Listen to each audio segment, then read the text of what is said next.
melendung, Maria ini mengandung bayi Isa. Bayi Isa ini bayi ajaib, bayi terpintar. Kenapa? Karena di surat 5 ayat 110 mengatakan Allah itu sudah mengajarkan Isa menulis Taurat dan Injil dan Hikmah sejak di dalam kandungan. Dan Allah di dalam surat Al-Alaq mengajarkan menulis dengan menggunakan pena. Coba bayangin.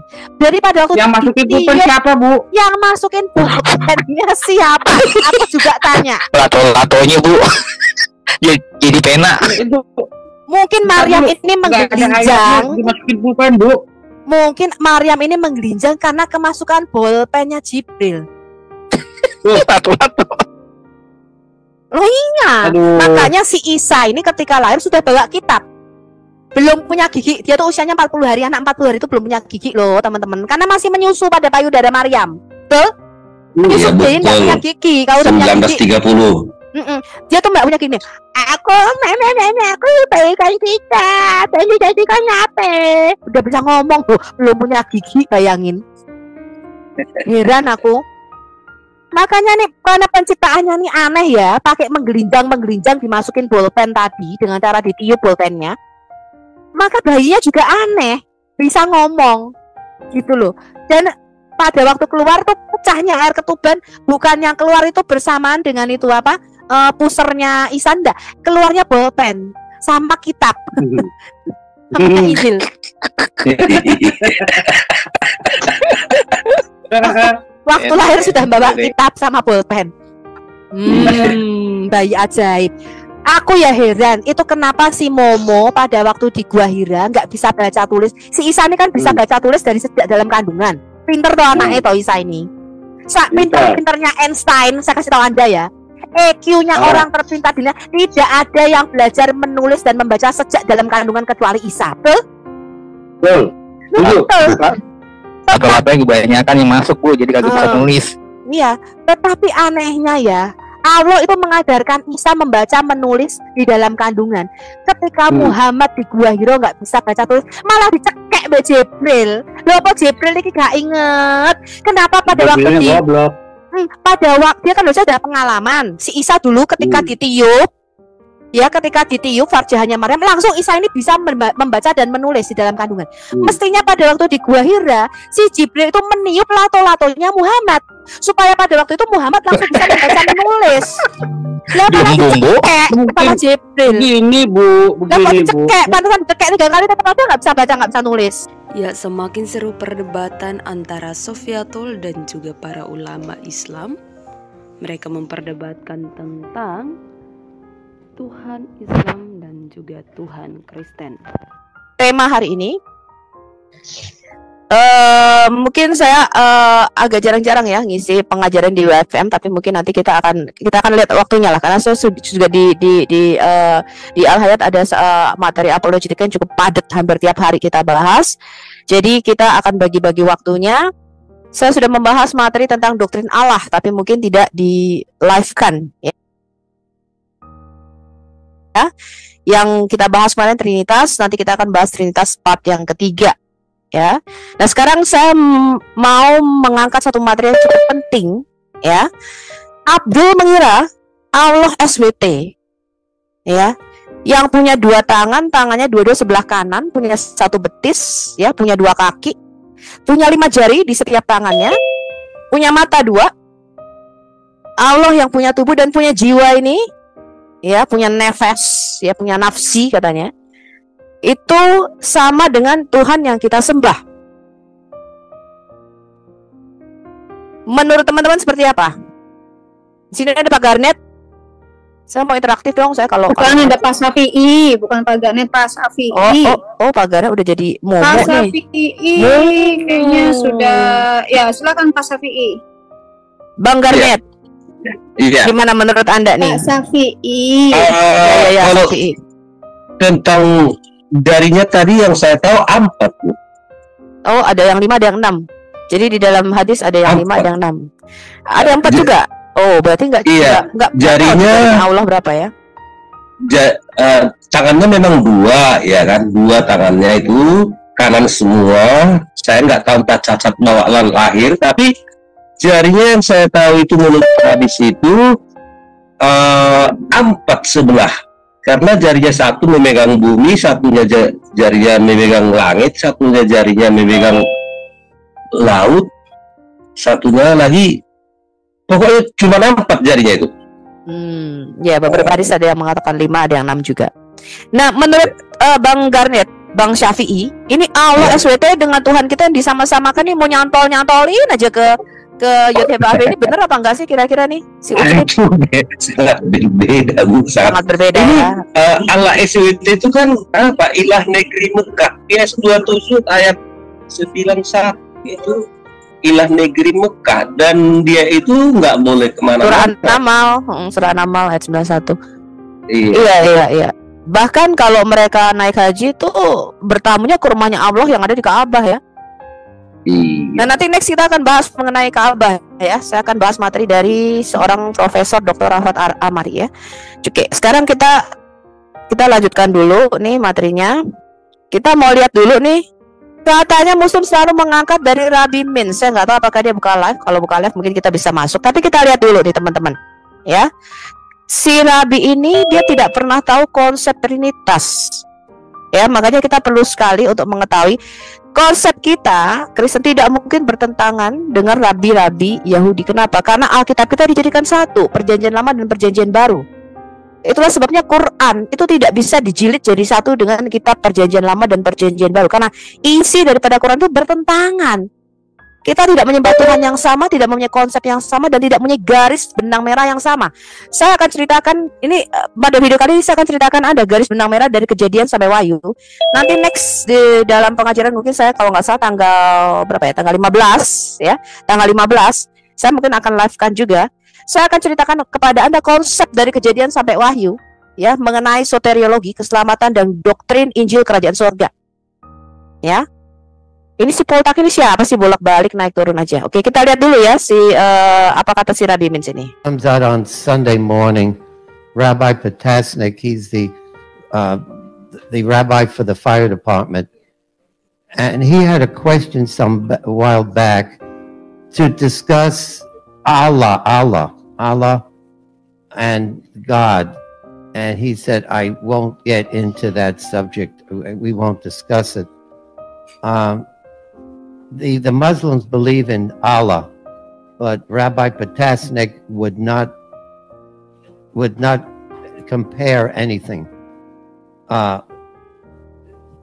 Would you care to mention anything? Yeah, when I did before, I'll do now also. Allah is taken from the name from Alaka. Alaka, which is, we use that word all the time. We have the same God as the Arabs. We believe in the same God, one God. So it's a paradox. See, the Christians believe in the Trinity, whatever that's supposed to mean, but it's a part of it is their God, who's the JC we call him, but that's not our belief at all. We're not allowed to believe anything like that, and we're in better terms with the Christians generally than with the Arabs, generally speaking. But we have in common, we believe in the same God. Right? As a matter of fact, I was speaking once to Moshe Feinstein, the greatest rabbi of our generation. He said, Allah, that's the Arabs' God, the same God that we have. He wasn't afraid to talk about it. They have the same God. Ya, jadi si Rabi ini mengatakan, oh Allah itu dari Aleka, dia nggak tahu Trinity, whatever that is. Jadi dia tidak tahu konsep Trinitas. Dan saya menyadari bahwa ketika kemarin kita bicara Trinitas, ya bahkan ketika saya mengajar di sini di dalam gereja, orang-orang Kristen itu menjelaskan Trinitas itu yang dijelaskan Kristologi. Jadi dia sudah menjelaskan dulu Yesus, Bapa, dan Roh Kudus di dalam Perjanjian Baru. Enggak, Trinitas itu dimulai dari ontologi atau nature daripada hakikat Allah, teman-teman. Kalau Anda baca kitab bapak-bapak gereja, ya Yohanes Damaskus dan sebagainya, mereka itu belum bicara sampai ke Yesus di Trinitas. Trinitas itu nggak bicara mengenai keekonomikan Allah. Ya, ketika firman itu menjadi manusia, karena kita ini orang Kristen tuh banyak tidak bisa menjelaskan Trinitas. Ya, ketika menjelaskan Trinitas tuh kalian menjelaskan, oh saya satu orang seperti punya 3 peran. Itu Unitarian Modalism, teman-teman. Itu oneness. Ya, saya di rumah sebagai bapak, di ini sebagai apa? Pengacara misalnya, di kantor sebagai apa? Enggak. Allah kita nggak seperti itu. Ada yang misalkan Allah itu seperti matahari, Allah itu seperti telur. Itu keliru semua. Penjelasan itu sangat-sangat keliru. Makanya Anda harus baca bagaimana Yohanes Damaskus itu merupakan orang pertama, ya, Kristen pertama, bapak gereja kita yang pertama kali berapologetika. Anda harus tahu pemikiran para rasul. Ya, para rasul, kalau Anda lihat koma Yohanium, ya, yang selalu mereka permasalahkan, ya 1 Yohanes 5 ayat koma Yohanium itu aku sampai lupa nih. Ada 3 kesaksian, ya ada 3 yang memberi kesaksian di surga. Dia nggak menyebut Yesus. Yesus itu belum itu bicara kristologi. Dia menyebut Bapa, Firman, dan Roh, betul? Ketiganya adalah satu. 1 Yohanes 5 ayat 5 sampai 7. Nah, orang Kristen menjelaskannya enggak. Bapa pencipta, Yesus Redeemer, penebus, Roh Kudus yang menjelaskan. Enggak, itu bukan Trinitas. Ya, baik Bapa maupun Sang Firman maupun Roh Kudus, ketiga-tiganya creators, pencipta. Baca dong Kejadian 1 ayat 1 sampai 3. Nah, orang Kristen itu menjelaskannya dari kristologi, dari perjanjian baru. Itu loh ketika Yesus dibaptis, Bapa ada suaranya di surga, Yesus di bumi, Roh Kudus dalam rupa burung merpati. Makanya Trinitas jadi begitu tuh. Bapa digambarkan berjenggot, rambutnya tua, putih. Yesus jarinya ngangkat tangan 2 ke atas, tengah-tengahnya ada burung merpati. Itu bukan Allah yang kita sembah. Itu enggak alkitabiah, itu enggak sesuai dengan Alkitab. Nah, karena orang Kristen itu tidak mengerti apa itu Trinitas, mereka tuh penjelasannya jadi macam-macam. Nah, padahal Trinitas itu gampang. Di dalam diri Allah yang Esa itu, ya, terdapat firman yang kekal dan roh yang kekal, bisa dibedakan tapi nggak bisa dipisahkan. Selesai, itu Trinitas. Ya, penjelasannya Anda lihat di video saya yang Trinitas part 1, part 2 yang 5 jam, itu videonya panjangnya. Ya. Anda harus tahu apa itu prinsip dimensi alam semesta. Allah itu satu tapi yang tidak terhingga, karena dia roh. Kita nggak main hitung-hitungan ketika bicara tentang roh Allah. Ya, Anda lihat aja di situ. Nanti saya akan bicara Trinitas part ketiga. Makanya saya mengatakan, saya minta maaf ya, penjelasan Trinitas dari gereja barat itu tidak tepat. Ya, Bapa, Sang Anak, kemudian Roh Kudus. Bapa bukan anak, anak bukan Roh Kudus. Itu 3 Allah, teman-teman. Itu penjelasan Triteos. Anda harus melihat penjelasan gereja ortodok, itu yang paling tepat. Ya, saya melihat penjelasan dari Romo Daniel Biantoro, itu paling alkitabiah, paling sesuai dengan Alkitab. Dan paling tepat menjelaskan hakikat atau esensi Allah. Ya, itu seorang Romo yang sangat-sangat diurapi oleh Tuhan, ya, sangat-sangat diurapi oleh Roh Kudus. Ya, itu penjelasan yang paling tepat, teman-teman. Makanya saya bilang saya tidak menggunakan penjelasan gereja barat. Penjelasan gereja timur lebih tepat, lebih alkitabiah, lebih sesuai dengan Alkitab. Ya. Comes out on Sunday morning. Oke. Sekarang kita lihat dulu. Kalau tadi si Rabbi Mins mengatakan, ya Allah, itu dari kata aleka. Kita menyembah, we have the same God as the Arabs. Ya. Tetapi apa kata Muslim sendiri? Ini suara apa ya? Oke, yang kalau nggak ngomong di mute, teman-teman. Kalau buka mic, Anda kasih komentar boleh. Ya, di kalau saya ngajar jangan kayak kuburan sepi, saya nggak suka. Ya, kalau saya ngajar kasih komentar. Ya, Anda boleh nyeletuk, boleh nanya. Ya. Nah, sekarang kita lihat dulu. Ya, ini di Speakers Corners di Britain ya. Kita lihat dulu.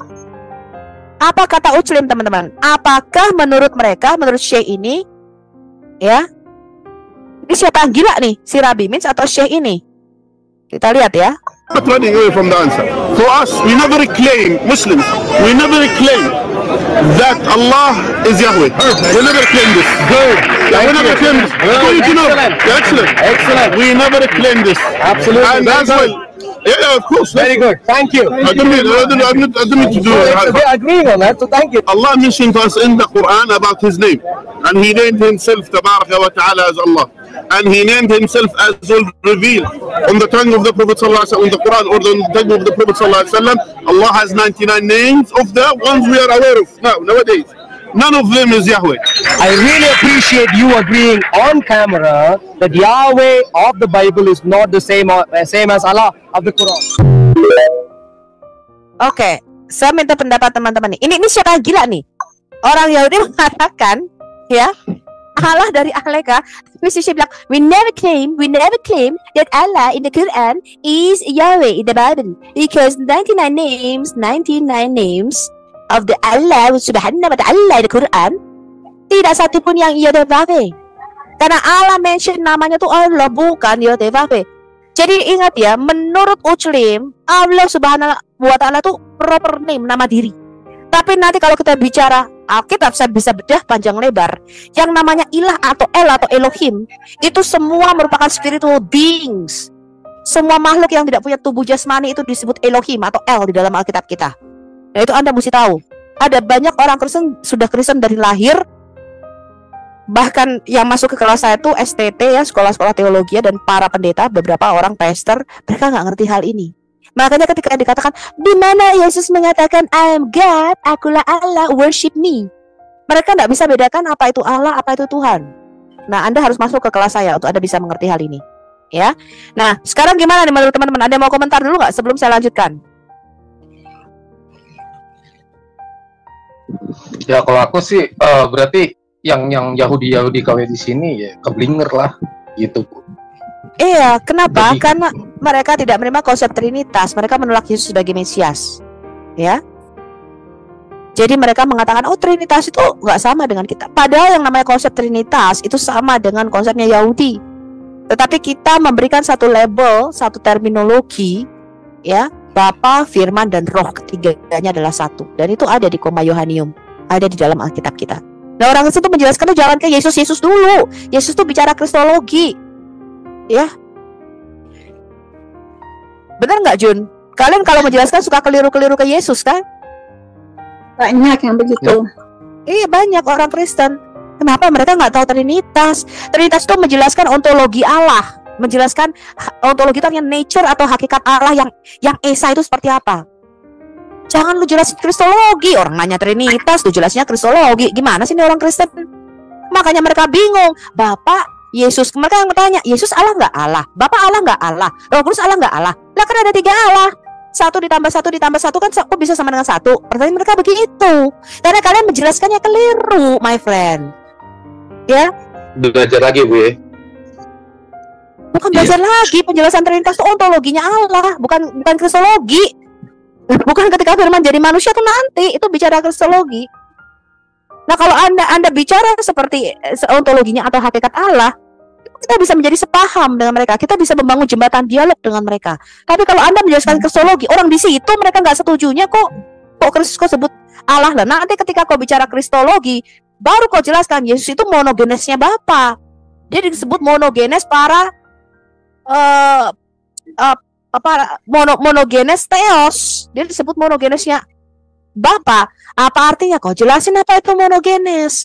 Baru kau jelasin bedanya hakikat Allah dengan Tuhan. Mereka kan nggak tahu antara ilah sama Rob ini beda. Mereka pikir Rob itu hanya Robbil Alamin. Allah mereka kan Robbil Alamin. Tahu nggak? Robbil Alamin. Robbil Alamin itu penguasa 2 alam, penguasa alam manusia dan alam jin. Tapi Rob ini juga digunakan untuk manusia. Mereka nggak paham bedanya antara genom, jenis makhluknya, ya. Para makhluk spiritual itu semua disebut Allah di dalam Alkitab kita. Baik itu malaikat, baik itu demons, setan-setan yang nggak punya tubuh jasmani, semuanya disebut para Elohim di dalam Alkitab kita. Cuman para Elohim ini ada punya tingkatan. Dan para nabi di dalam kitab Taurat, Musa menyebut Allah Yod-Heh-Vav-Veh itu disebut Elohimnya para Elohim. Dia disebut the chief God of the Elohim. Dia disebut Allahnya para Allah. Dia disebut dewa tertinggi. Itu Yod-Heh-Vav-Veh. Nah prinsip ini orang Kristen tidak mau belajar. Anda tidak ngerti itu. Makanya Anda bingung, Yesus kok disebut Allah dari mana ya? Yesus disebut Allah itu karena connected kepada originnya atau asal-muasalnya sebagai sang firman Allah yang ada di dalam diri Allah. Nature-nya sama dengan Allah, yaitu divine. Makanya Yohanes mengatakan pada mulanya firman itu bersama-sama dengan Allah di dalam diri Allah, dan firman itu ilahi. Itu kealahan Yesus. Sedangkan Lord, Kyrios, ketuhanan Yesus disebut Tuhan. Dari mana? Connected dengan gelarnya sebagai Mesias atau Kristus. Dan saya bisa tunjukkan dari Anda Kejadian sampai Wahyu di mana saja ayatnya. Orang Kristen tidak ngerti ini. Ketika menyanyikan Yesus Tuhan dan Allah kami, tidak ngerti artinya. Allah ki yo Tuhan, Tuhan ki Allah, Allah ki Tuhan kan Allah Bu Sophie. Allah itu kan Allah Subhanahu wa ta'ala loh. Kebinger rek. Allah itu jenis genom makhluknya. Tuhan itu gelar, title. Tapi yang diajarkan gereja selama ini kan Allah itu gelar, betul nggak? Betul apa betul? Hello everybody. Betul. Betul, Allah itu bukan gelar. Yang gelar itu Roh atau Tuhan. Ya, Mak Bu Sophie, coba dibaca Keluaran 7 ayat 1. Iya, udah tahu. Musa dikatakan sebagai Allah, tapi kita nggak ngomong ke sana. Kita nggak Iya. ngomong ke sana. Saya sudah bahas panjang lebar mengenai beda Allah. Sekarang kita balik lagi ke Yod-Heh-Vav-Heh, apakah si Allah? Ya. Nah, sekarang kita fokus dulu ya Pak Garnet. Sebentar. Nanti next ya kita bahas ke sana. Ini materinya cukup padat ya. Saya akan membahas cukup padat materi hari ini. Jadi be fokus ya. Bahwa Allah yang kita sembah dengan si Yod-Heh-Vav-Heh, Allah Abraham, Ishak dan Yakub yang kita sembah, dengan Tuhan negeri Mekah yang ada tanda yang berupa batu hitam itu nature-nya nggak sama. Allah yang kita sembah itu roh dan hidup, makanya namanya Yod-Heh-Vav-Heh. Itu dari asal kata hayah. Hayah itu artinya the living one, the existing one. Jadi dia itu dulu sudah ada, sekarang ada, dan selalu ada. Itu arti kata Yod-Heh-Vav-Heh. Selalu ada, he always be. Selalu hidup, dia maha hidup. Ya. Nah, RT 6 teologinya, saya kasih tahu Anda nih, Islam mengatakan the spirit, ruah atau nefesh, ya, atau soul is not one of the attributes of Allah, SWT. Rather it is one of the things that have been created by Allah. Jadi Allah itu tidak roh. Allahnya yang mereka sembah itu bukanlah roh, walaupun ya, kayaknya kita nyebutnya Allah. Lo orang Hindu ya punya Allah, orang Buddha ya punya Allah, tapi Allahnya nggak sama, bro. Hello, Allah yang kita sembah tidak sama, bro. Allah mereka bukanlah roh. Nih lihat tuh, the spirit is not one of the other. Bahkan roh itu hakikat Allah mereka tuh bukan roh. Roh itu ciptaan. Padahal di dalam Alkitab kita roh itu tidak diciptakan, roh itu dihembuskan dari nafas Allah. Dan roh itu membentuk, itu bukan kata bara di dalam diri kita. Tapi diasah itu artinya dijadikan. Roh itu sekaligus mencetak jiwa kita. Makanya roh Anda, roh saya, jiwa Anda dan jiwa saya itu beda. Karakter Anda dan karakternya Sofiatol itu beda. Kenapa? Karena ketika roh itu dihembuskan, roh itu tidak diciptakan ya. Roh itu dihembuskan dari nafas Allah. Ketika Allah menghembuskan nafasnya, itu nggak sama dengan manusia. Kita menghembuskan. Maaf Bu Sophie, yang roh manusia memang diciptakan Bu Sophie. Itu di Malaki. No. Di Malaki kita baca coba. No, kata diciptakan itu bukan bara di situ. Tetapi diasah, dijadikan, diatsar. Ya, itu bukan gitu kata ya. bara. Roh itu tidak diciptakan, roh itu dihembuskan, kemudian dijadikan, dicetak sesuai dengan karakternya kita masing-masing. Ya, harus dilihat di original language-nya, Bro. Karena kalau bahasa Indonesia kan memang diciptakan, semua diciptakan. Iya, diciptakan. Iya. Kalau di bahasa Indonesia Jadi ada dua. lihat dengan original language-nya itu tidak diciptakan, bukan diciptakan. Jadi manusia itu diciptakan. Ini yang saya pelajari nih Bu Sophia. Nggak apa-apa kita berbeda ya. Saya belajar kembali katanya. Mungkin saya salah penelitian, nggak tahu. Jadi roh manusia itu diciptakan, tapi roh kudus itu tidak, beda. Kita harus membedakan roh kudus dengan roh manusia. No. Gitu. Roh manusia itu diatsar, ya. dijadikan di dalam kita, tapi bukan. Nggak apa-apa, nggak apa-apa Bu. Terus saya Dulu saya saya juga tahu, berpikir saya seperti Anda, ya, bahwa roh manusia itu diciptakan. Ya, tetapi ketika saya pelajari bahasa aslinya dan ketika kita mempelajari bagaimana kisah penciptaan manusia, no. Roh Tuhan itu menghembuskan rohnya pada waktu dia menciptakan Adam itu roh itu keluar. Makanya Allah kita itu disebut Bapa segala roh. Artinya semua roh, semua makhluk yang punya nefes, yang punya kehidupan itu keluar dari Allah, bukan diciptakan. Yang dijadikan itu tubuh manusianya. Makanya saya berpendapat. Halo. Nanti jangan ke sana dulu. Tunggu. Ya, kita lanjutkan nanti dulu. dikasih kesempatan ya, Bro. Nanti dikasih kesempatan ya, Bro, ya. Ya, nanti kalau Anda mau membantah roh itu diciptakan, ya itu nanti. Ya, tapi roh itu tidak diciptakan. Ya, roh itu keluar dari hembusan nafas Allah. Makanya roh itu selalu dikaitkan dengan hembusan nafas Allah. Sekarang kita lihat apa kata RT 6. Roh atau jiwa, tadi dikatakan spirit or soul, itu bukanlah salah satu sifat Allah. melainkan merupakan salah satu hal yang telah diciptakan oleh Allah. Jadi mungkin dalam pengajaran saya Anda akan banyak sekali terkaget-kaget. Ya, ada banyak orang, Bu, saya itu Kristen dari lahir. Ya, karena Anda tuh tidak mempelajari Alkitab sendiri, teman-teman. Makanya kalau mempelajari Alkitab tuh pakai bahasa aslinya. Ya, saya kasih tahu Anda, ketika Anda menjadi seorang apologet, Anda bukan jemaat awam. Anda jangan pakainya terjemahan saja. Tetapi Anda harus pelajari aslinya. Anda harus pelajari apa makna di dalam keyahudiannya. Karena yang nulis Alkitab ini bukan orang Indonesia, bukan orang Inggris. Ya, tetapi orang Yahudi. Jadi Anda harus mempelajari prinsip-prinsip keyahudian di dalam Alkitab kita. Ya, dulu saya seperti teman-teman tuh, roh itu diciptakan, tapi tidak, roh itu tidak diciptakan. Roh itu diyatsar, dibentuk di dalam diri manusia, bukan diciptakan. Ya, nah sekarang kita melihat dulu, ya, roh atau jiwa bukanlah salah satu sifat Allahnya mereka, melainkan salah satu hal yang diciptakan oleh Allah. Nah kemudian tapi anehnya teman-teman,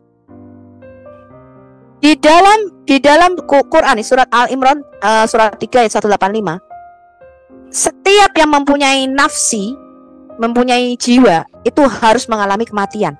Padahal di dalam Quran mereka, Allahnya itu punya nafsi, punya jiwa. Ya, nih kita lihat nih. Ini surat 5 ayat 116, ini dikatakan percakapan antara si Allah sama si Isa.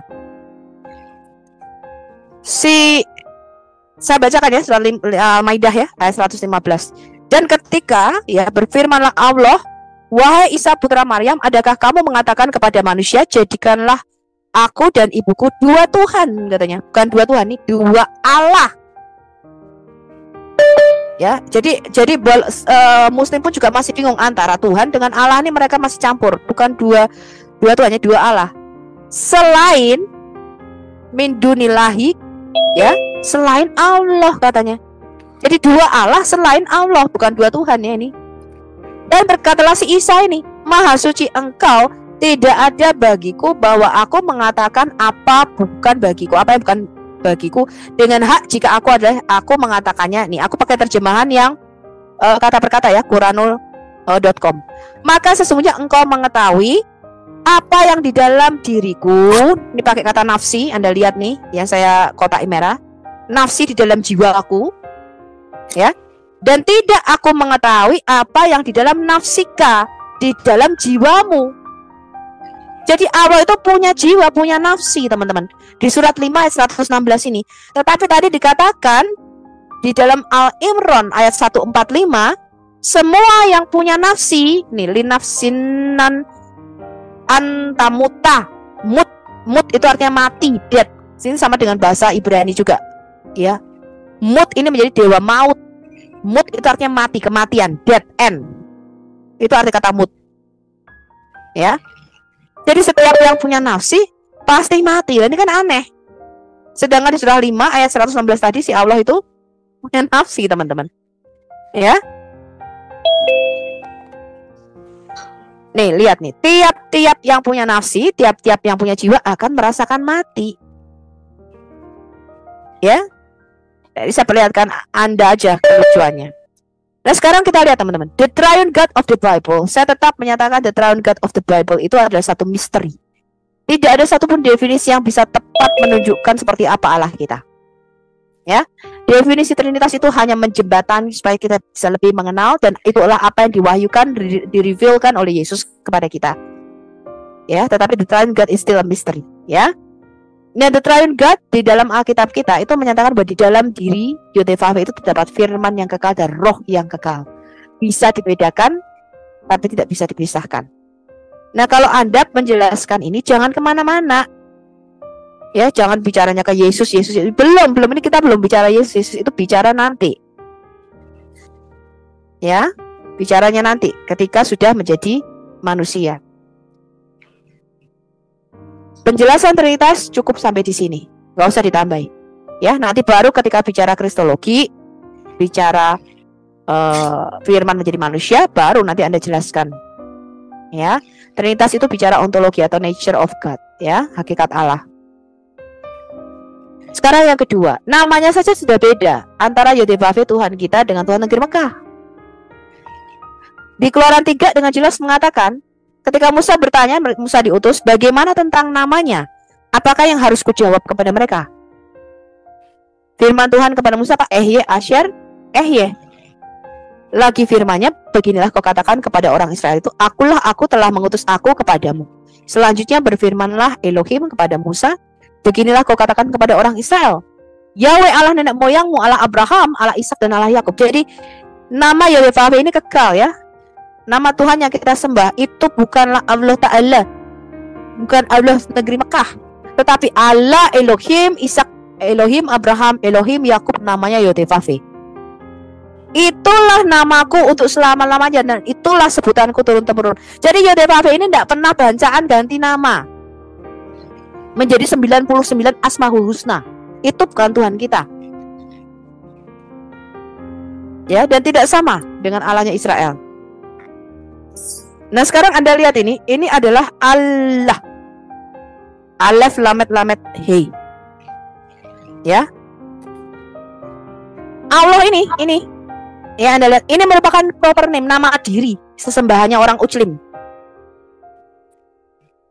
Muslim mengatakan begini, Allah is the proper name of the one true God in the Arabic language used by Muslims all over the world. Mereka tidak kenal Yodevave. Ya. Dari 99 Asmaul Husna tidak ada satupun nama Yodevave, teman-teman. Ya, mereka mengatakan Al-Hayyim, Al-Qayyim, apa itu ya, maha hidup. Iya, tapi itu bukanlah nama, itu karakter Allah. Allah kita juga yang disebut maha hidup. Dan Anda jangan mengatakan dewa-dewa itu roh-roh teritorial, iblis itu tidak hidup loh. Mereka hidup. Mereka punya roh, mereka punya spirit, mereka real, mereka nyata, ya. Nah, sekarang dikatakan nama Yodevave ini kekal. Zakaria 14 ayat 9. Maka Yodevave akan menjadi raja atas seluruh bumi. Pada waktu itulah Yodevave adalah satu-satunya dan namanya satu-satunya. Nah, ini ketika Yesus mengatakan di Yohanes 17 ayat 3, ya, mengenal engkau satu-satunya Allah yang benar dan mengenal Yesus Kristus yang engkau utus. Muslim sering mengatakan Yohanes 17 ayat 3 ini syahadatnya Yesus. Yesus bersyahadat, mengenal engkau satu-satunya Allah benar. Loh, Allah yang benar itu dudu Allahmu, rek. Allah yang benar ini loh. Yodevave adalah satu-satunya. Benar nggak, teman-teman? Halo? Setuju. Lo mengenal engkau satu-satunya. Lah, orang Kristen aku ya goblok. Oh iya bener ya, Allah satu. Aku kan menyembah bapaknya Yesus, aku menyembah Tuhannya Yesus. Loh, lah bapaknya Yesus itu dudu Allah Subhanahu wa taala. Allah itu jelas-jelas menolak dia dikatakan bapa. Allah mengatakan, aku tidak mau punya anak. Wong kamu anaknya laki-laki, aku anaknya perempuan semua, katanya Alat, Almanat sama Uzza. Anakmu lanang kabel, anakku wedok. Allah itu cemburu gitu loh. Itu sungguh-sungguh pembagian yang tidak adil, kata Allah di surat An-Najm. Betul nggak Pak Garnet? Ngeles dia. Ya, ngeles. Betul. Satu-satunya Allah yang benar ketika semua mengenal engkau satu-satunya Allah yang benar. Lo ikut duduk Allah negeri Mekah. Ini loh Yodevave. Ampun. Satu-satunya raja penguasa atas seluruh bumi. Nanti kita bicara mengenai Injil kerajaan surga, ya. Baik. Pintar-pintar mereka, Bu. Iya, nggak pintar-pintar karena orang Kristen juga kadang-kadang menjelaskannya juga ngaco gitu loh ya. Betul, saya setuju, Bu. Kadang-kadang kita mau berdebat ya. Kita sendiri nggak bisa menjelaskan. Iya, kita terbawa narasi mereka. Salah sekali. Ya benar ya. Kan yang Allah ini Bapak Yesus lah. Aku lah nyembah Bapak Yesus loh. Ya, nanti kita bicara Yohanes 17 ayat 3 ya. Nah, lanjut. Selain naturnya beda, Allah bukan roh, namanya beda, rumahnya ya beda. Rumah si Allah itu di Mekah. Kamu mau menolak itu? Mau ganti rumahnya di Yerusalem? Saya kasih tahu Anda ya, kalau Anda ke Yerusalem ke Masjid Al-Aqsa yang sekarang ya, bekas Suci Salomo. Di sana itu orang-orang Islam tuh mengenakan pakaian ihram, teman-teman. naik haji dia, nggak pakai pakaian dalam. Mereka nggak pakai bra, nggak pakai celana dalam, sama seperti naik haji telanjang. Terus temanku ini yang cerita, ini loh, yang baru cerita. Kamu ngerti nggak? Waktu aku ke sana, ke Bait Suci Salomo yang ada di Yerusalem, aku tuh kaget. Loh, Muslim kok ke sini? Lah kok naik haji? Kok pakai baju kain putih-putih? Terus juga nggak pakai pakaian dalam? Dia bilang gitu. Lah aku kan nanya, lah kalian tuh ngapain naik haji ke sini? Bukannya kalian tuh naik hajinya ke Mekah? Terus mereka ngomong gini, oh kamu dari Indonesia ya? You are from Indonesia? Iya. Lah itu lah goblok-gobloknya wong Indonesia. Dia ngomong gitu. Ini parafrase saya loh ya.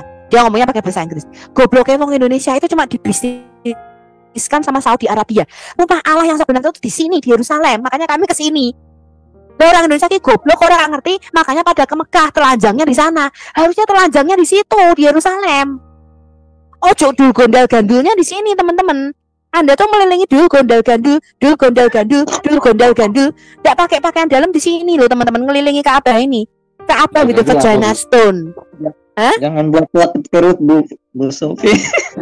Iya. Lah Bait Suci Salomo, Anda tahu pembangunannya itu kalau dikurus uang sekarang itu triliunan, teman-teman. Tidak murah. Tidak murahan. Tuhan itu ketika menyuruh Musa membangun Mishkan yang merupakan blueprint juga, merupakan cetak birunya daripada Bait Sucinya Salomo, itu mirip ya, ada ruang halaman, ruang kudus, ruang maha kudus. Itu ditunjukkan Bait Suci yang ada di sorga.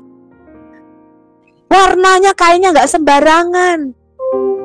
Perabotannya tidak sembarangan, ada menorah, ada meja roti sajian, ada mezbah dupa, ada tabut perjanjian dengan 2 kerup di atasnya. Itu diatur sama Tuhan, tidak sembarangan. Harus disalut dengan emas, kainnya kayunya kayu penaga. Ya, tendanya itu atasnya perak, bawahnya tembaga. Loh, itu diatur mbak Tuhan. Warnanya itu warna ungu tua, ungu muda, dan kirmisi. Itu warna royal, itu ada artinya semua, teman-teman. Oh, gak sembarangan. Nanti kapan-kapan ya kalau kita membahas Bait Suci ini, panjang sekali pembahasan Bait Suci ini. Ada artinya, makanya Al-Hayat Indonesia warnanya ungu tua, ungu muda, dan merah kermisi. Loh, itu ada artinya. Tapi nek Muslim ngomong ini, "Lek ungu ki lak warna janda." Karena pikiran mereka itu udul ke bawah terus. Ya, Muslim itu pikirannya itu hanya pusar ke bawah terus ngaceng. Nek mbek janda ki senengane ngacengan. Podo mbek nabi nih. Karena mereka ndak tahu. Loh, Bait Suci Musa itu harus warnanya ungu tua, ungu muda, dan kain kirmisi. Kalau Anda ndak percaya, baca kitab Keluaran. Karena apa? Ya goblok, mereka goblok. Mereka tuh singgung, Bu Sofi kok ngatain kita goblok? Ya memang. Kenyataannya memang begitu kok. Bodoh dan tolol, kata Tuhan Yesus. Botol. Ya, nah sekarang kita lihat sejak kapan Bait Suci Salomo ini bisa pindah menjadi Ka'bah. Anda tahu ya, nanti kalau saya membahas Mekah dan Ka'bah, Ka'bah ini bukan satu-satunya yang ada di Mekah sekarang. Ada sekitar 26 Ka'bah yang ada di Semenanjung Arab. Yang mereka sujudi 1 kali 5 kali, ini salah satu aja. Ya, masih banyak lagi yang tersisa. Antara lain di Petra Jordan itu masih ada 3 Ka'bah. Ka'bah ini disebut rumah jin. Anda harus tahu ya. Ka'bah itu disebut juga rumah jin. Makanya di zaman Muhammad itu ada yang namanya kuhan. Nanti kalau kita bahas Ka'bah, kuhan itu para pemanggil jin. Dia semacam para dukun atau paranormal yang namanya pemanggil jin, itu namanya kuhan. Ya, itu nanti kita bahas panjang lebar kalau kita bicara Ka'bah. Nah, sekarang di mana Yodefawe itu memerintahkan membangun Ka'bah? Nah, si Iwan itu suka ngomong itu loh, Bu, di Yeskiel 40. Lo coba Yeskiel aku ngomong gitu. Di mana Yodefawe memerintahkan bangun. Kalau memerintahkan membangun Ka'bah, nggak mungkin Salomo itu membangun Bait Suci di Yerusalem, betul nggak? Nggak mungkin Salomo membangun Bait Suci di Yerusalem dengan biaya segitu. Suruh aja orang Israel ke Mekah, ngelilingi batu hitam. Wong Ka'bahnya sudah ada, yang bangun kan leluhur bapake. Nggak ada Tuhan kita memerintahkan membangun black box. Tapi Bu Sofi dulu kan arah mereka ke Yerusalem. Iya. Juga kan si Muhammad itu yang merubah. Iya, Allah kiblatnya pertama kali ke Yerusalem. Iya. Itu makanya. Anda harus pikirkan loh, ini Muslim. Terus dipindah ke kota hitam rumah jin itu kenapa? Iya. Nggak ada. Ya, perintah membangun tabernakel atau Mishkan Musa. Ya, tabernakel Mishkan itu hanya kemah, ya kemahnya Musa. Itu ada di Keluaran 35-40. Begitu juga dengan pembangunan Bait Suci Salomo di Yerusalem. Itu diperintahkan dibangun oleh Tuhan. Di dalam Quran juga ada. Bahkan yang membangun pakai bantuan jin lagi. Aduh, aku ya heran. Salomo kok iso jaluk bantuan jin. Ya, dibangun oleh Salomo itu ada di 1 Raja-Raja 5-7. Nah, ini perintahnya dengan jelas ada. Enggak ada perintah membangun rumahnya si Allah itu. Waduh, Tuhan guruku masuk ini. Aku suka cita sekali pagi hari ini. Aku sapa dulu Tuan guruku.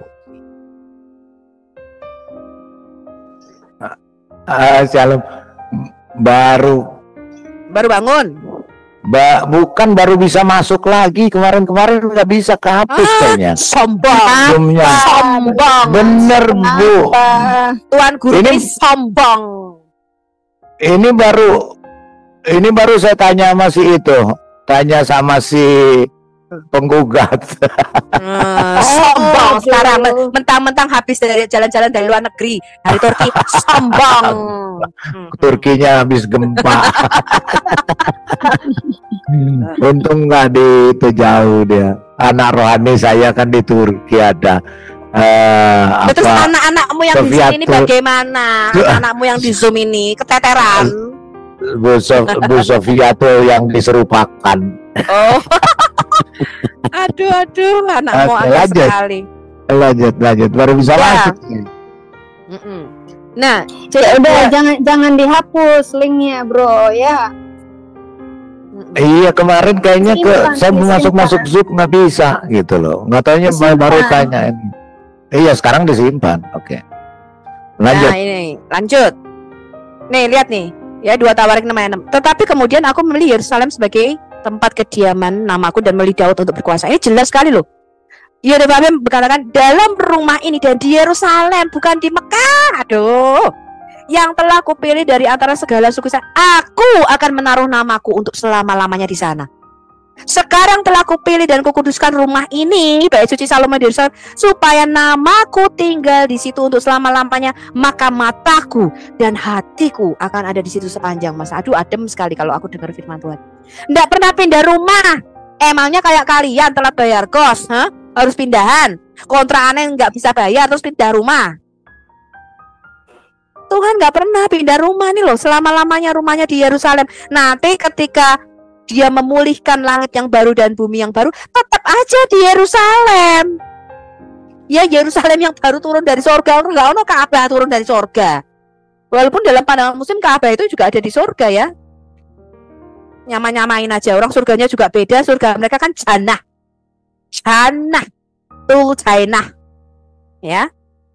Lah Yahweh Tuhan kita, Allah Abraham, Allah Ishak, Allah Yakub, itu bukan Tuhan negeri Mekah, penguasa alam manusia dan jin yang rumahnya di Ka'bah.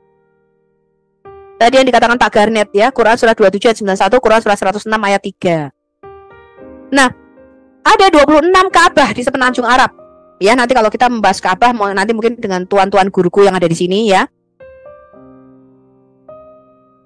Dan yang disembah Muslim sekarang ini yang dikelilingi dengan telanjang dul gondal gandul tadi, itu hanya salah satu yang tersisa. Ka'bah itu artinya cube atau kubus. Ya, dan ini merupakan rumah jin. Makanya dulu pada zaman Muhammad ada yang namanya kuhan. Kuhan itu adalah dukun pemanggil jin, ya. Dan sering membuat puisi. Jadi para kuhan ini senangnya membuat puisi untuk memanggil jin. Nanti kalau kita membahas Mekah dan Ka'bah ya. Nah, ini yang aneh nih, teman-teman. Allah di dalam Quran itu punya Tuhan.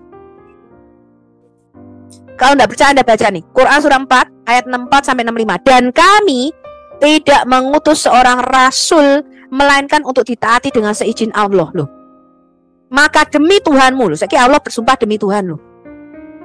Ini sobat, kami yang mengutus rasul itu kata menurut Islam yang mengutus rasul itu siapa, teman-teman?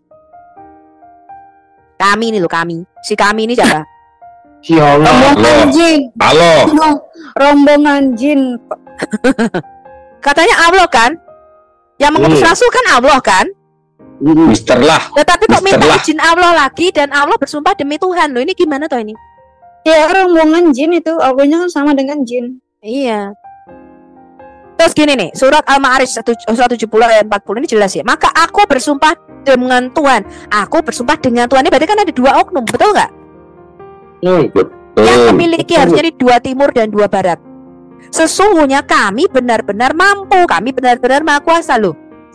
Aku curiga ini benar-benar seperti kata Tuan Guru Kulidara ini.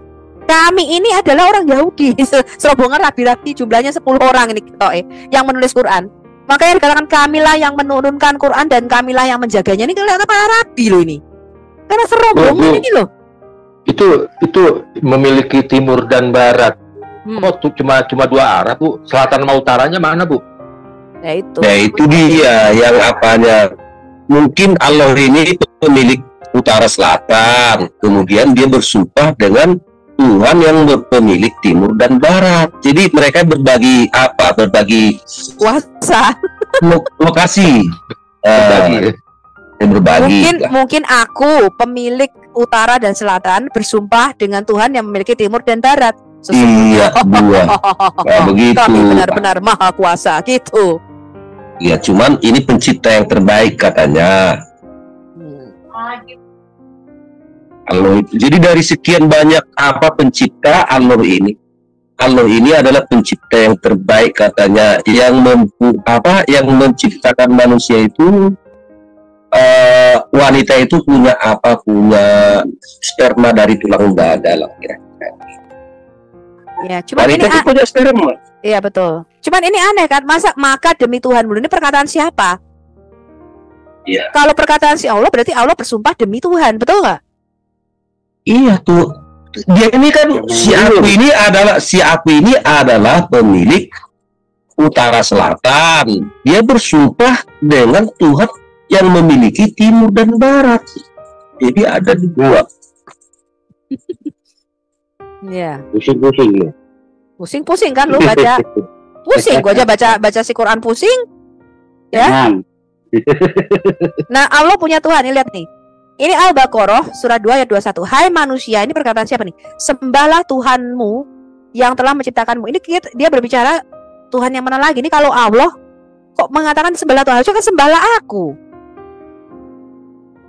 Ya. Dikatakan akulah Tuhan, sembahlah aku tuh hanya di surat Toha. Ya, Toha ayat 14 ketika Allah ini berbicara kepada Musa, teman-teman. Tapi di lain-lainnya, si Allah ini menyuruh menyembah kepada Tuhan yang lain. Nggak tahu nih Tuhan siapa. Ya, Al-Baqarah ayat 30 ini banyak sekali loh. Dan ingatlah ketika Tuhanmu. Loh, ini perkataan siapa ini? Katanya perkataan Allah. Berarti ini kan perkataan siapa? Si Jibril. Ya, mereka ngelesnya kan gitu. Dan ingatlah ketika kami selamatkan kamu. Nih, lihat ya, kami selamatkan kamu dari Firaun. Dan pada yang demikian itu terdapat cobaan-cobaan yang besar dari Tuhanmu. Loh, kok ini yang ngomong ini siapa sih ini? Bingung kan lo? Bingung lah Bu, karena mereka nggak bisa membedakan antara Tuhan dengan Allahnya, nggak bisa Bu. Coba nggak bisa bedain. Loh, kalau ini yang ngomong Tuhan, kami selamatkan kamu, harusnya kan dari cobaan-cobaan yang besar dari kami kan gitu kan? Kalau misalnya nyambung loh, yang ngomongnya betul nggak sih? Itu Bu karena salah nyontek gitu Bu. Iya, jadi ini dia nyontek dari kitab sebelah, nggak ngerti, nggak bisa membedakan antara Tuhan dengan Allah itu sendiri. Ini akibat salah nyontek ini. Iya. Jadi ya begini nih akibatnya. Jadi orang salah nyontek ya, mau bilang apa Bu? Kalau begitu, kalau yang ini kalimatnya si Allah, yang bawah ini kalimatnya manusia, kecampur nih, betul nggak? Karena dan ingatlah ketika kami selamatkan kamu. Loh, ini siapa yang ngomong? Kalau ini yang ngomong Allah, berarti harusnya dan pada yang demikian itu terdapat cobaan-cobaan yang besar dari kami. Loh, kok dari Tuhanmu? Loh, berarti si kami ini Tuhanmu. Ya, berarti Tuhannya nggak ada Bu. Tuhannya nggak ada. Itu Jibrilnya nggak ada. Itu karang-karangan berarti Bu. Iya, ini semua karangan. Jadi ini. Gini Bu, makanya untuk menutupi hal seperti itu muncullah yang namanya bahasa aslinya Nahwu Shorof. Nah, itu loh. Nahwu Shorof, betul. Hal seperti ini. Jadi yang belum tahu soal ilmu Nahwu Shorof di zaman itu, di zaman awal, bayangkan betapa bingungnya mereka membaca seperti ini. Stres. Makanya waktu Nabi mati kan banyak yang murtad. Betul. Ketika si Muhammad mati itu banyak yang murtad. Dia stres. Beda ya dengan Kristen. Ketika Yesus mati, bangkit, terangkat ke surga, malah kekristenan makin berkembang. Dari cuma 20 jadi ribuan, jadi makanya jadi satu. Iya, menyebar ke seluruh ini, Nah, ini ketika Muhammad mati malah pada murtad. Kenapa? Karena mereka sebenarnya nggak percaya hal kayak gini, teman-teman. Mereka tuh masuk Islam karena dipaksa. Kalau nggak digorok lehernya mati. Ya itu. Tuh. Ya. Makanya si Abu Bakar melakukan yang namanya perang ridho war namanya. Artinya perang kemurtatan melawan kemurtatan. Begini Bu, tadi soal Ibu bilang awal-awal kiblat ke Yerusalem. Salah Bu. Itu sebenarnya bukan ke Yerusalem, tapi ke Petra. Itu ada bukti arkeologis nanti. Tapi itu nanti setelah Ibu deh. Ya kan aku udah pernah bahas itu bukti arkeologisnya dari Dan Gibson. Tapi kalau di dalam hadis mereka kan menyatakan kiblatnya pertama kali kan ke Yerusalem. Iya. Tidak itu mungkin yang dibuat-buat ya. Mungkin hadisnya itu juga dibuat-buat karena kan hadis dibuat ratusan tahun kemudian. Betul. 200 tahun kemudian. Iya betul. Kemungkinan memang ke Petra Jordan. Hadis itu dibuat kemudian untuk melegalkan Yerusalem. Setuju. Nah sekarang Quran surah Al-Baqarah surah 2 ayat 62 ini coba kalau Anda lihat nih. Aneh sekali kata-katanya nih. Sesungguhnya orang-orang mukmin, orang-orang Yahudi, orang-orang Nasrani, orang Sabiin, siapa saja di antara mereka yang benar-benar beriman kepada Allah, hari kemudian dan beramal saleh, mereka akan menerima pahala dari Tuhan mereka. Loh, ini aneh lagi kan? Kok Tuhan mereka? Harusnya kan menerima pahala dariku. Ini gimana sih nih? Pantesan orang muslim itu tidak boleh tahu artinya, teman-teman. Karena kalau tahu artinya masih membingungkan. Mereka hanya ngejupris bahasa Arab. Iya, karena Allah itu apa? Sebangsa dengan bidadari, Bu. Cobalah baca itu Qiyas 21 ayat 17. Sebangsa bidadari dia itu. Iya. Allah ini sebangsa dengan huris, satu jenis dengan huris. Maksudnya seandainya Allah punya anak itu maka akan mengambil dari kaum kami. Nah, itu dia kaum kami itu tuh. Iya, betul, ya. Quran surah 21 ayat 17. Nah, di sini Quran surah 2 ayat 155. Saya baca banyak sekali loh ini kekeliruan ini. Ya. Orang-orang kafir dari ahli kitab dan orang musyrik tiada menginginkan diturunkannya sesuatu kebaikan kepadamu dari Tuhanmu. Harusnya kan dari aku kalau ini perkataan Allah. Dan Allah menentukan siapa yang dikehendaki untuk diberinya rahmat dan Allah mempunyai karunia besar belum. Ini aneh nih. Makanya selalu bicara seakan-akan dialah Tuhanmu. Oh, ini bukan kata-kata Allah, ini kata-kata orang ketiga. Nah nih ada lagi nih. Allah mengatakan begini, dan Tuhanmu adalah Tuhan yang Maha Esa, tidak ada Tuhan melainkan Dia. Aneh kan? Allah berkata begini. Nah ini kalau yang ngomong Allah nih aneh. Nih Allah tidak ada Tuhan yang berhak disembah melainkan Dia. Cuman dalam pemahaman Islam Bu begini, dia, mereka, kamu, aku sama itu semua. merujuk satu, kami itu satu. Ya, itu namanya musyarah, Pak. Itu nahu itu loh, ilmu nahu. Ilmu nahu itu artinya ilmu gobloger. Nih, dialah kamu, kami, mereka, Tuhanmu satu ya. Jadi dialah dan kami ini sama ya. Ada kami. Nah, harusnya kalau Allah menggunakan kata kami ya konsisten nih. Misalnya nih, harusnya kan kalau Allah mengatakan kamilah yang membentuk kamu dalam rahim, betul nggak? Tidak ada Tuhan yang berhak disembah melainkan aku. Harusnya begitu. Nah ini kok bukan kami, Dia. Aduh pusing juga nih aku. Nah cara untuk menahannya itu kan dibilang, nah itulah kalian pemahaman, tidak ngerti bahasa Arab, dia begitu. Iya, mereka mengatakan kita nggak ngerti bahasa Arab. Nih Al-Hijr surah 15 ayat 92 ini lebih aneh lagi loh. Yang melakukan kamilah yang menurunkan Al-Quran dan kamilah menjaganya. Maka demi Tuhanmu, loh ini Allah bersumpah demi Tuhan kan? Kami pasti akan menanya mereka semua. Ini aneh nih. Allah kalau perkataan Allah aneh nggak sih? Nggak masuk akal nggak ini kalau perkataan Allah? Ya, maka demi Tuhanmu kami. Makanya wajib goblok. Iya wajib goblok. Nih Al-Hijr surah 15. Makanya kita tuh ketawa aja kalau baca Quran. Geli-geli gimana gitu kalau baca Quran? Ya? Geli-geli kesel. Geli-geli kesel, Benar-benar Allah itu punya Tuhan lain ya, Bu? Ya ini coba kalau perkataan Allah bersumpah demi Tuhan, demi Tuhanmu, kami. Loh ini gimana sih? Masuk akal nggak sih perkataan ini? Atau mungkin gini Bu, harus minum Paramek dulu kali Bu. Ya, minum Paramek sampai 1 emplek juga tetap aja pusing, nggak mempan. Harus kalpanak sekarang yang bagus itu kalpanak. Baygon. Kalpanak dicampur sama kencing onta. Baygon. Jangan kalpanak. Nih lihat nih Al-Hijr ayat 97 sampai 98 ini lucu loh. Dan kami sungguh-sungguh mengetahui, ini bicara orang pertama kan, bahwa dadamu menjadi sempit disebabkan apa yang mereka ucapkan, maka bertasbihlah dengan memuji. Harusnya kan dengan memuji kami kalau si kami ini Allah. Katanya jamak keagungan apalah segala macam itu. Harus kok memuji Tuhanmu dan sembahlah Tuhanmu. Gimana sih ini? Bu, kok itu kok dadanya makin sempit, dia pakai BH atau gimana sih, Bu? Ini BH-nya kekecilan.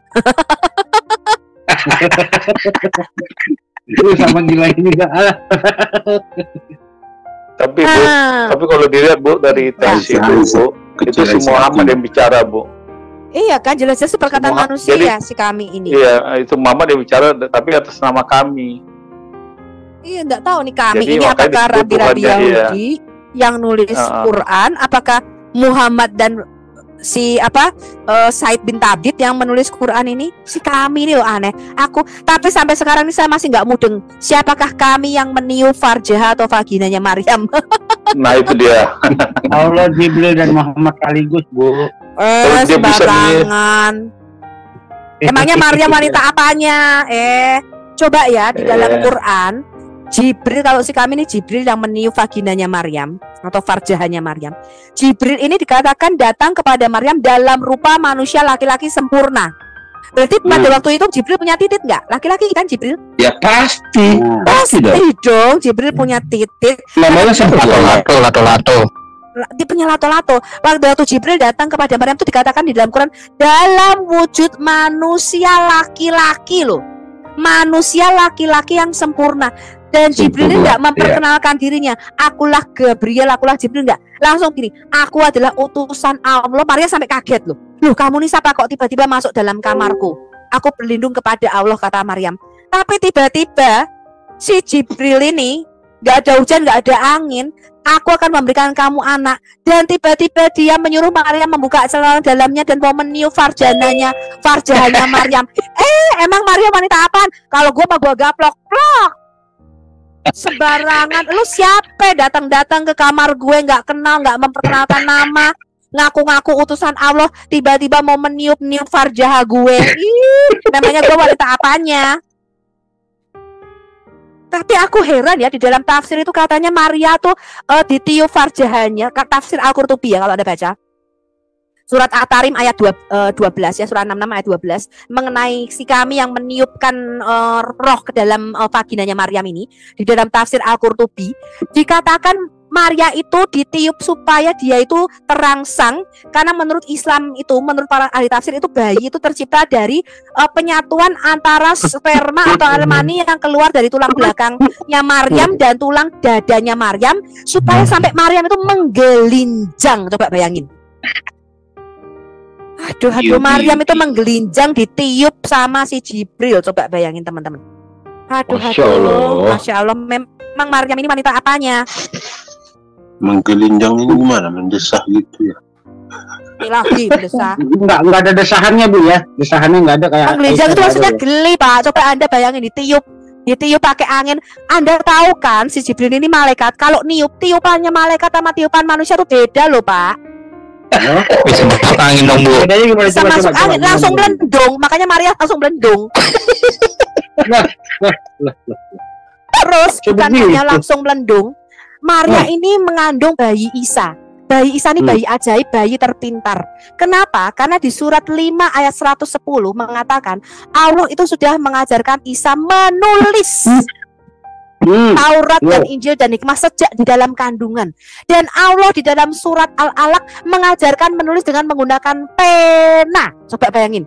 Dari pada waktu yang masukin pulpen siapa, Bu? Yang masukin pulpennya siapa? Aku juga tanya. Lato-latonya, Bu. Jadi pena.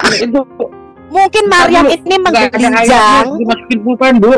Mungkin Maryam ini menggelinjang karena kemasukan bolpennya Jibril. Lato-lato. Lo ingat, makanya si Isa ini ketika lahir sudah bawa kitab. Belum punya gigi, dia tuh usianya 40 hari, anak 40 hari itu belum punya gigi loh teman-teman. Karena masih menyusu pada payudara Maryam. Betul? Menyusu dia nggak punya gigi. Kalau udah punya gigi 1930. Dia tuh nggak punya gigi. Aku berikan kita, jadikan apa?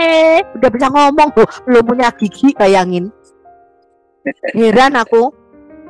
Makanya nih karena penciptaannya nih aneh ya, pakai menggelinjang dimasukin bolpen tadi dengan cara ditiup bolpennya. Maka bayinya juga aneh, bisa ngomong gitu loh. Dan pada waktu keluar tuh pecahnya air ketuban, bukan yang keluar itu bersamaan dengan itu apa? Pusernya Isa, enggak. Keluarnya bolpen sama kitab. Sama Injil.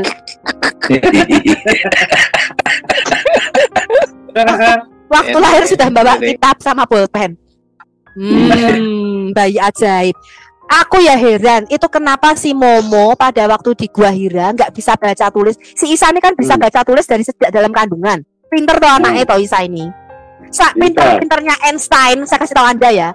EQ-nya orang terpintar dunia, tidak ada yang belajar menulis dan membaca sejak dalam kandungan kecuali Isa. Betul?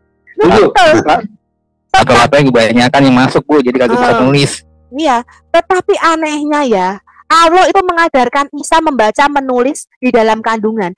Ketika Muhammad di Gua Hira nggak bisa baca tulis, malah dicekek Mbak Jibril. Loh apa Jibril ini gak inget? Kenapa pada waktu pada waktu dia kan sudah ada pengalaman. Si Isa dulu ketika ditiup, ya ketika ditiup farjahannya Maryam, langsung Isa ini bisa membaca dan menulis di dalam kandungan. Mestinya pada waktu di Gua Hira, si Jibril itu meniup lato-latonya Muhammad supaya pada waktu itu Muhammad langsung bisa membaca menulis. Lah malah dicekek sama Jibril. Begini Bu, begini Bu. Pantesan dicekek 3 kali tetap aja nggak bisa baca, nggak bisa nulis. Gini Bu, itu kan membuktikan si Isa itu pinter Bu. Isa diajarin dari bayi udah bisa. Dari bayi sudah pinter. Oke, diajarin tuh nggak pinter-pinter, cekek sekalian gitu loh. Aku tahu caranya salah, bukan dicekek, harusnya ditiup lato-latonya. Itu ya, caranya. Jibril yang goblok, itu yang goblok tuh Jibril. Yang goblok itu Jibril, dia nggak inget dulu waktu meniup farja Maryam, Isa langsung bisa baca tulis tuh pada waktu dalam kandungan. Ini caranya salah, dia cekek si Muhammad itu kenapa nggak bisa baca tulis? Caranya salah sih. Oke, next ya. Allah itu mendirikan agama Islam. Kalau Anda baca di dalam Quran banyak sekali Allah itu mendirikan agama.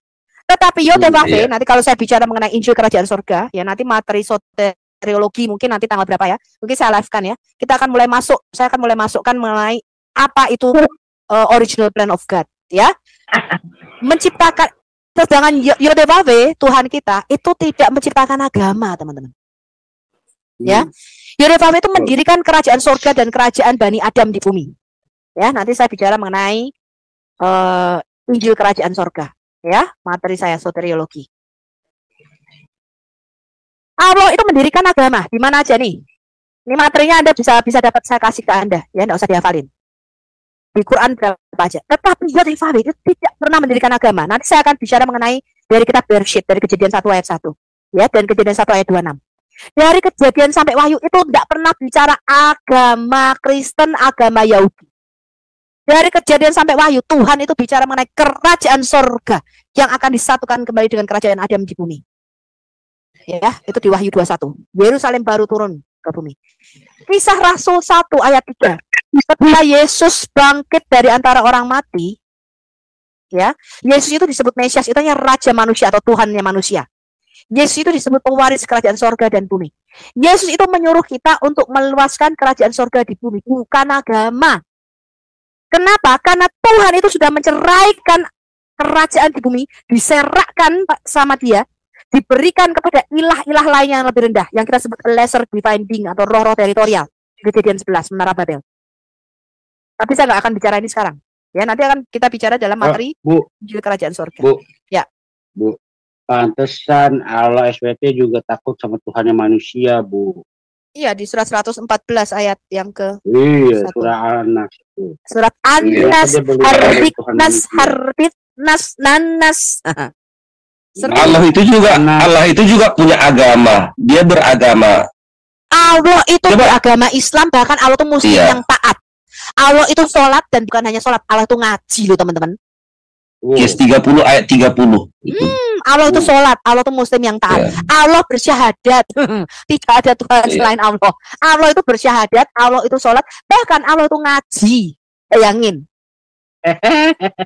Bahkan membacakan surat apa itu, surat Ada 2 Yasin, surat. surat Iya, Taha dan surat Yasin itu selama 1000 tahun. Betul. Ya, Allah itu ngaji surah 1000 tahun. Yasin dan surah Toha, bayangin. Allah ini muslim yang taat.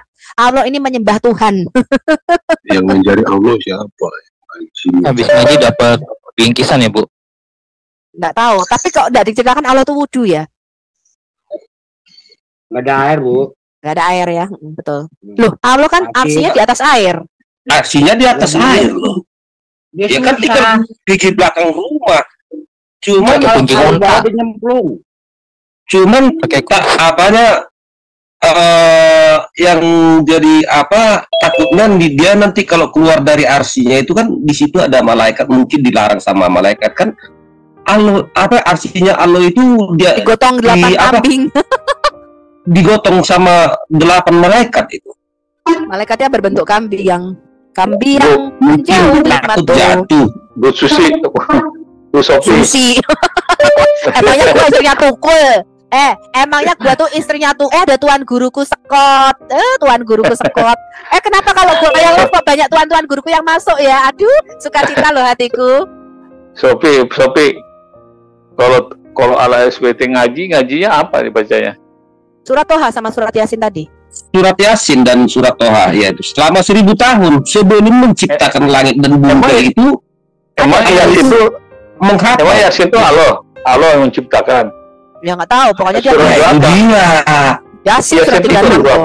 Surat 36 lah. 36. Kalau Yasin itu kan 36. Yasin nggak ada yang diturunkan tuh kayaknya. Pernah saya baca nggak diturunkan, itu nggak tahu dari mana tuh. Ya semua surah itu nggak tahu dari mana Pak. Aku yo bingung. Surah demi kuda berlari terengah-engah itu loh aku yang paling bingung sampai sekarang. Nah itu dia. Kata-katanya nggak jelas. Bentar kita sapa dulu ya tuan guruku yang lain. Kan guruku sekot. Oi. Sekot beneran apa sekot yang diserupakan nih? Biar dia bersuara dulu. Oh, tuan guruku sekot. Saya guru pula. Ini saya mau belajar ini. Aduh, seneng loh saya kalau saya live kok kalian pada masuk ke sini. Jangan sombong gitu dong kayak tuan guruku Lidara nggak pernah masuk ya FM.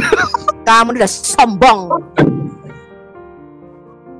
Oke, kita lanjut ya. Nggak laku lato-latonya kemarin. Jadi sibuk dia. Lato-lato nggak laku-laku. Jualan lato-lato dia kemarin. Jadi nggak laku. Jualan lato-lato. Itu si Sekot itu jadi toke lato-lato dia. Makanya nggak laku dia kesini. Aduh. Lanjut Bu Sofi. Lanjut. Iya. Oke, ini ya kita lihat teman-teman ya. Walaupun namanya saya setuju bahwa orang Kristen Arab ya itu juga menggunakan kata al-ilah. Kita tidak anti dengan itu. Tetapi al-ilah yang dimaksudkan dengan orang Kristen itu berbeda dengan Allah yang disembah. Kalau Anda baca Sirah Nabawiyah Ibn Hisham ya halaman 115, 118 dan 120, Abdul Muthalib itu berdoa kepada Allah di sebelahnya patung Hubal. Jadi yang mereka sebut Allah yang dimasukkan itu adalah dewa Hubal, teman-teman. Itu dewa the chief god of Ka'bah ya. Jadi Allah ini sama dengan dewa Hubal atau Baal. Ini lambangnya sama tuh. Tuh lihat tuh. Helal ben Sakar yang disebut iblis. Ya, Helal ben Sakar nih. Bulan sabit sama bintang. Ya. Nih, who is Allah? Allah is the moon god. Is Baal atau Hubal. Ya itu jelas ya kalau Anda baca di dalam sirah-sirah Nabawiyah. Jadi orang-orang Timur Dekat itu ketika memanggil dewa tertinggi itu memang pakai Allah, teman-teman, al-ilah. Ya, jadi orang Kristen itu juga menyebutnya al-ilah, tapi al-ilah atau Allah yang dimaksud itu bukanlah Hubal. Ya. Tapi dewa tertinggi